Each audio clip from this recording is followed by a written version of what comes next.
You also got to think short term and long term. There are things that you can do in the short term that will give you that temporary boost or that temporary spike, but what's it do for your long term? A lot of it comes back. There are two phrases or terms in the finance industry that I think are super applicable here.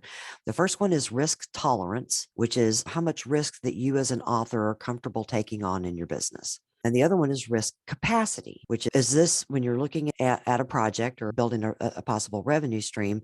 Do I have to take this leap right now to accomplish the goals that I have set for myself? And if the answer is, I'm not comfortable with this concept, or I really don't have to take this risk right now, then people really need to step back and rethink it. If you can answer no to either one of those questions, then maybe it's not the optimal time to bring that particular facet of being an author into your business. A hands-on example, I'm going to go back to my audiobook. Was I comfortable at the time spending $2,000 my very first year as an indie to get that book made? Yeah, at the time I thought that was within my risk tolerance level.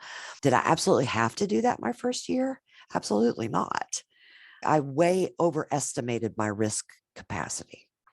Yeah, but you were in a position where, again, I think that a lot of indie authors are in, where you have a day job. I'm assuming you had a day job.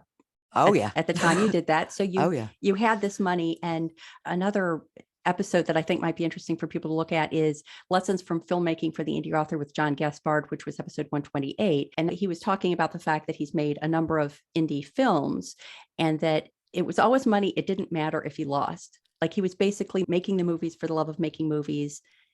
If he lost the money, that kind of sucked, but he was still going to be able to pay the bills.